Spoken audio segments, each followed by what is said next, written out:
दृष्टि आईएएस के audio article programme में आपका स्वागत है। आज का हमारा आर्टिकल द हिंदू में प्रकाशित खबर cabinet okays changes in juvenile justice act और द इंडियन एक्सप्रेस में छपे लेख what do the amendments to the juvenile justice act mean के सम्मिलित सारांश पर आधारित है। इसमें टीम दृष्टि के इनपुट्स भी शामिल हैं। यह ऑडियो आर्टिकल सामान्य अध्ययन प्रश्न पत्र 2 के राज्य व्यवस्था खंड से जुड़ा है। तो आइए लेख की शुरुआत करते हैं। हमारे वीडियो अंग्रेजी में देखने के लिए फॉलो करें हमारा ही दूसरा यूट्यूब चैनल दृष्टि आईएएस इंग्लिश।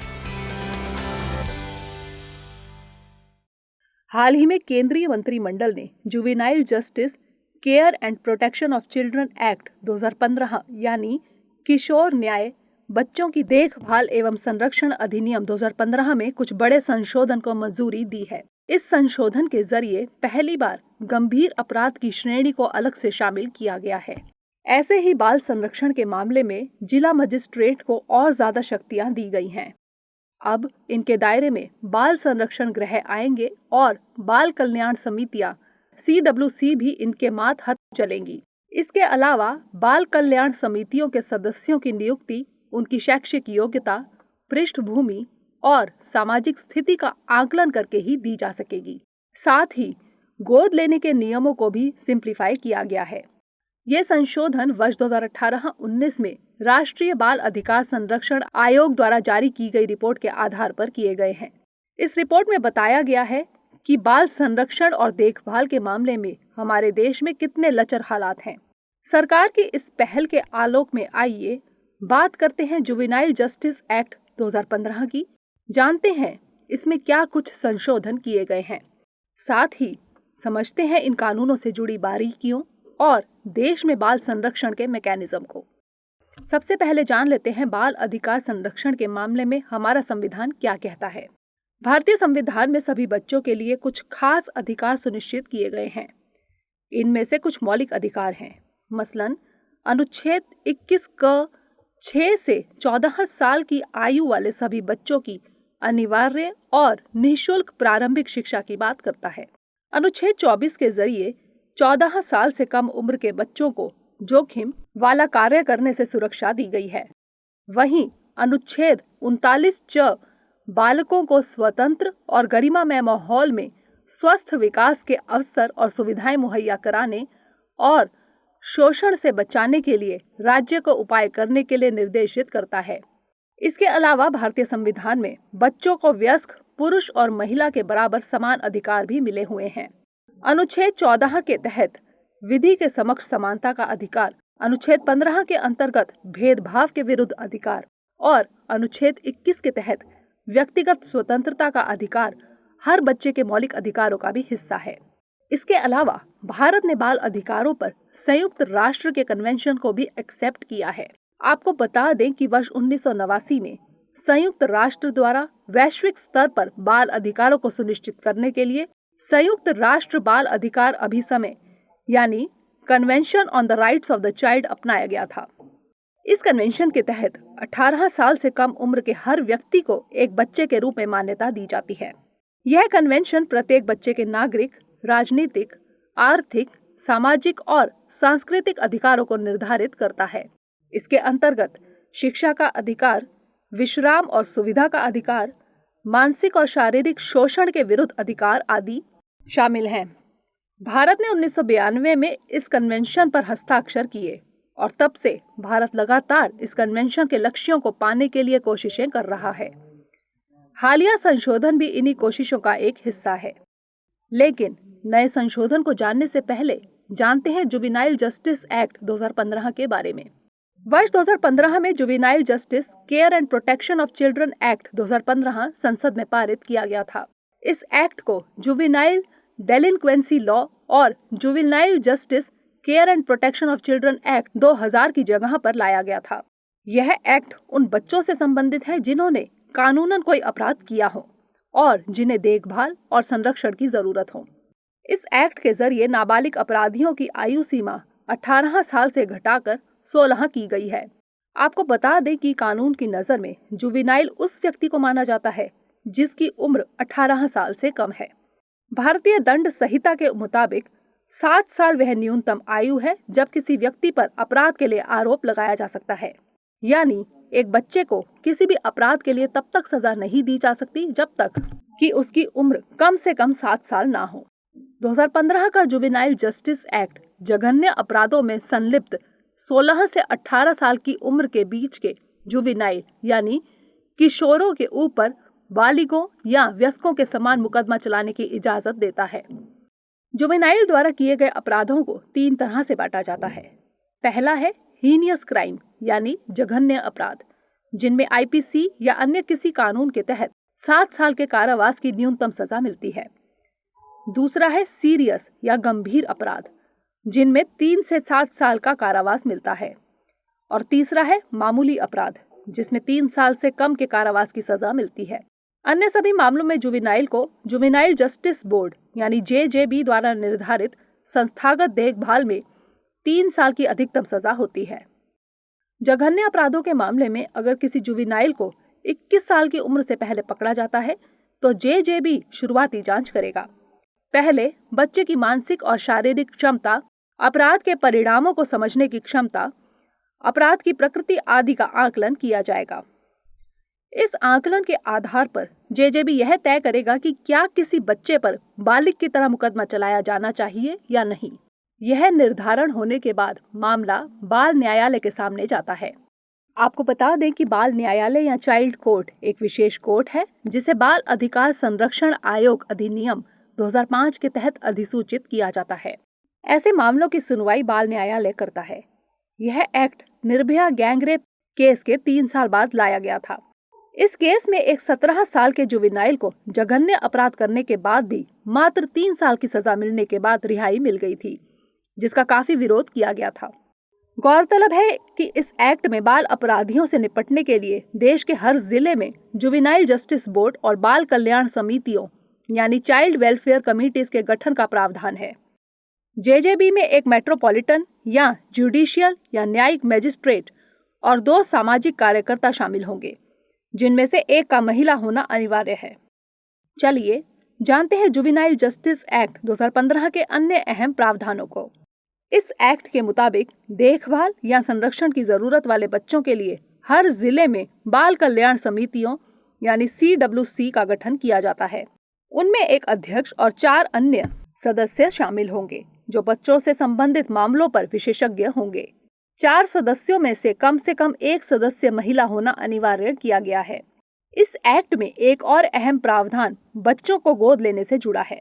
इस एक्ट के जरिए गोद लेने वाले कानून Hindu adoption and maintenance act 1956 और guardians of the ward act 1890 जो मुस्लिमों से जुड़ा है, इनसे अलग गोद लेने का एक सार्वभौमिक रूप से स्वीकार्य कानून लाया गया।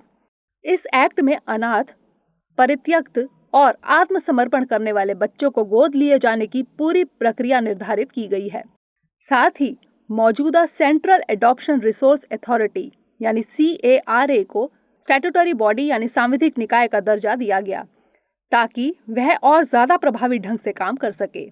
यह एजेंसी गोद लेने पर नियम तैयार करती है। इन नियमों का कार्यान्वयन राज्य और जिला एजेंसियों द्वारा किया जाता है। अगर कोई बच्चा अनाथ हो जाता है या उसे त्याग दिया जाता है या किसी अपराध की स्थिति में आत्मसमर्पण करता है तो उसे 24 घंटे के अंदर किसी बाल कल्याण समिति के सामने लाया जाता है। इसके बाद 15 दिनों के अंदर बच्चे की एक सामाजिक जांच रिपोर्ट तैयार की जाती है। रिपोर्ट के आकलन के बाद यह समिति फैसला करती है कि बच्चे को किसी बाल संरक्षण गृह में रखा जाए या उसे किसी को गोद दिया जाए या कोई अन्य ऐसा उपाय किया जाए जो बच्चे के लिए सही हो। इतना ही नहीं, गोद लेने वाले लोगों के लिए कुछ शर्तें रखी गई हैं। मसलन गोद लेने वाले संभावित माता पिता शारीरिक और वित्तीय रूप से सक्षम होने चाहिए। तलाकशुदा या अकेला व्यक्ति बच्चे को गोद ले सकता है। अकेला पुरुष बालिका को गोद नहीं ले सकता। साथ ही अंतर्देशीय गोद लेने के लिए भी प्रावधान किया गया है। इसके अलावा बच्चों के खिलाफ अपराध के लिए इस एक्ट में विभिन्न सजाओं का जिक्र है। मसलन बच्चे के खिलाफ अत्याचार, बच्चे को नशीले पदार्थ देने, बच्चों की खरीद फरोख्त और बच्चे का अपहरण करने जैसे अपराधों के मामले में सजा तय की गई है। किसी बच्चे को नशीला पदार्थ देने पर 7 साल कैद और 1 लाख रुपए तक के जुर्माने का प्रावधान है। वहीं बच्चों की खरीद फरोख्त से जुड़े अपराधों में 5 साल की सजा और 1 लाख रुपए तक के जुर्माने की बात कही गई है। इन सब प्रावधानों के बाद भी कुछ बदलावों की जरूरत हमेशा ही महसूस की जा रही है, जिसके चलते इसमें संशोधन प्रस्तावित किए गए हैं। चलिए जानते हैं जुवेनाइल जस्टिस एक्ट 2015 में क्या क्या संशोधन किए गए हैं। जुवेनाइल जस्टिस एक्ट 2015 में हुए नए संशोधन में पहली बार सीरियस क्राइम्स यानी गंभीर अपराध की श्रेणी को शामिल किया गया है। यह श्रेणी हीनियस क्राइम्स यानी जघन्य अपराध की श्रेणी से अलग बनाई गई है। साथ ही जघन्य अपराध की श्रेणी को पहले की तरह ही बरकरार रखा गया है, यानी सभी अस्पष्टताओं को हटाते हुए पहली बार जघन्य और गंभीर अपराधों को स्पष्ट किया गया है। अब अगर कोई जुवेनाइल एक वयस्क की तरह जघन्य अपराध करेगा तो ऐसे में उसे एक वयस्क की तरह ही न्यूनतम 7 साल की सजा भुगतनी पड़ेगी। 7 साल के न्यूनतम कारावास वाले जघन्य अपराध ज्यादातर यौन अपराध और हिंसक यौन अपराधों से संबंधित है, लेकिन फिलहाल ऐसे मामलों के लिए जुवेनाइल जस्टिस एक्ट में न्यूनतम सजा की कोई चर्चा नहीं है, केवल अधिकतम 7 साल की सजा का प्रावधान है। लेकिन अब नए संशोधन द्वारा न्यूनतम 7 साल की सजा का प्रावधान लाया गया है। साथ ही अब नए संशोधन के जरिए 16 से 18 साल की आयु वर्ग के किशोरों को किसी अवैध पदार्थ जैसे ड्रग्स या शराब के कब्जे और बिक्री जैसे अपराध के लिए व्यसक की तरह ट्रीट किया जा सकेगा। इन अपराधों को अब सीरियस क्राइम की श्रेणी में शामिल कर दिया गया है। ये प्रावधान यह सुनिश्चित करने के लिए किए गए हैं कि बच्चों को जितना संभव हो सके संरक्षित किया जाए और उन्हें एडल्ट जस्टिस सिस्टम यानी व्यसक न्याय प्रणाली से बाहर रखा जाए। जुवेनाइल जस्टिस एक्ट 2015 में किए गए संशोधन में जिला मजिस्ट्रेट्स और एडिशनल जिला मजिस्ट्रेट्स की जिम्मेदारियों और शक्तियों में काफी इजाफा किया गया है। अब जिला मजिस्ट्रेट अतिरिक्त जिला मजिस्ट्रेट यानी एडीएम के साथ हर जिले में जुवेनाइल जस्टिस एक्ट के तहत विभिन्न एजेंसियों के कामकाज की निगरानी करेंगे। इसमें बाल कल्याण समितियां, किशोर न्याय बोर्ड, जिला बाल संरक्षण इकाइयां और विशेष किशोर सुरक्षा इकाइयां शामिल हैं। बाल कल्याण संस्थाएं यानी चाइल्ड केयर इंस्टीट्यूशंस यानी CCIs सरकार द्वारा सरकारी सहायता से निजी रूप से सरकारी या निजी धन के जरिए चलाई जा सकती हैं। बाल कल्याण समिति और राज्य बाल संरक्षण इकाइयों के अंतर्गत आने वाले इन संस्थानों पर अब तक बहुत कम निगरानी थी। यहाँ तक कि कोई नई बाल कल्याण संस्था खोलने के लिए अगर लाइसेंस आवेदन कर दिया जाता है तो 3 महीने तक सरकार की ओर से जवाब नहीं मिलने के बाद भी संस्था को बिना सरकार की परमिशन के अगले 6 महीने की अवधि के लिए डीम्ड रजिस्टर्ड मान लिया जाता था। इस व्यवस्था में अब नए संशोधन के जरिए बदलाव किया गया है। नए संशोधन के मुताबिक डीएम की मंजूरी के बिना किसी भी तरह से नया चाइल्ड केयर इंस्टीट्यूशन नहीं खोला जा सकता है। अब यह सुनिश्चित करने के लिए डीएम जिम्मेदार है कि उनके जिले में काम करने वाले चाइल्ड केयर इंस्टीट्यूशंस सभी मानदंडों और तय प्रक्रियाओं का पालन कर रहे हैं। एक अहम संशोधन यह किया गया है कि चाइल्ड वेलफेयर कमेटी यानी CWC में शामिल किए जाने से पहले सदस्यों का बैकग्राउंड वेरिफिकेशन होगा। डीएम अब हर सदस्य के पूरे बैकग्राउंड, क्राइम रिकॉर्ड और शैक्षिक योग्यता आदि की जांच करेंगे। वर्तमान में बैकग्राउंड वेरिफिकेशन करने का ऐसा कोई प्रावधान नहीं है। इसके अलावा बच्चों को गोद लिए जाने और उनके पुनर्वास में तेजी लाने के लिए लंबी अदालती प्रक्रिया को खत्म करते हुए जिला मजिस्ट्रेट को गोद लेने की मंजूरी का प्रभारी बना दिया है। अब बच्चों की गोद लेने की प्रक्रिया आसान हो सकेगी।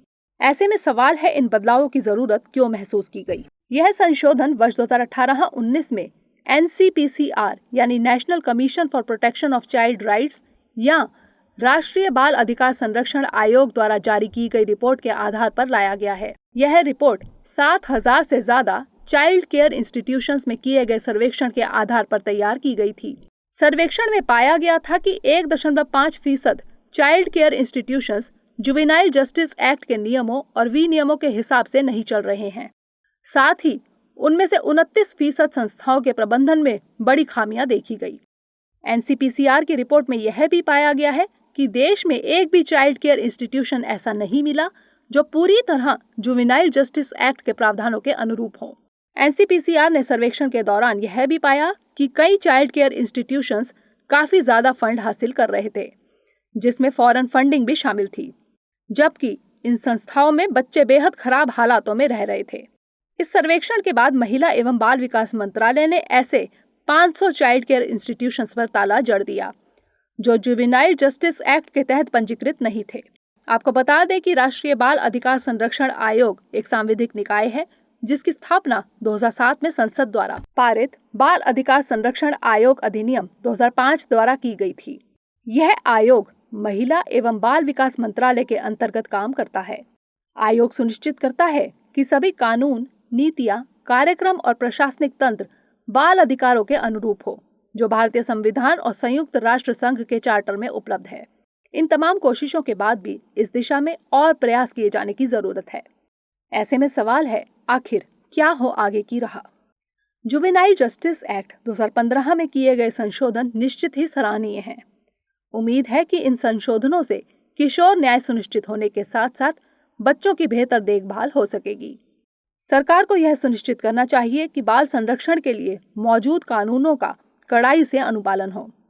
बाल अधिकार एवं संरक्षण व्यवस्था को और बेहतर बनाने के लिए सरकार को बाल कल्याण संस्थाओं की ऑडिटिंग की व्यवस्था करनी चाहिए, ताकि इन संस्थाओं में फंडिंग के इस्तेमाल में धांधली ना हो। आज हम डिजिटल इंडिया के दौर में जी रहे हैं। ऐसे में डिजिटल ऑडिटिंग को बढ़ावा देना एक बेहतरीन पहल साबित हो सकती है। साथ ही इसके जरिए इन संस्थाओं के कामकाज पर भी नजर रखी जा सकती है। बाल कल्याण संस्थाएं ज्यादा पारदर्शिता के साथ काम करें, इसके लिए मौजूदा व्यवस्था में सिविल सोसाइटी, NGO, स्वयं सहायता समूहों की भागीदारी बढ़ाए जाने की जरूरत है। इसके लिए ऐसा मैकेनिज्म विकसित किया जा सकता है जो जन भागीदारी बढ़ा सके, ताकि हमारे देश में सही मायने में बाल अधिकार और बाल कल्याण सुनिश्चित हो सके। आइए अब नोट करते हैं आज का सवाल। किशोर न्याय बच्चों की देखभाल एवं संरक्षण अधिनियम 2015 के अहम प्रावधानों की चर्चा कीजिए। इसमें प्रस्तावित संशोधनों के निहितार्थ बताइए।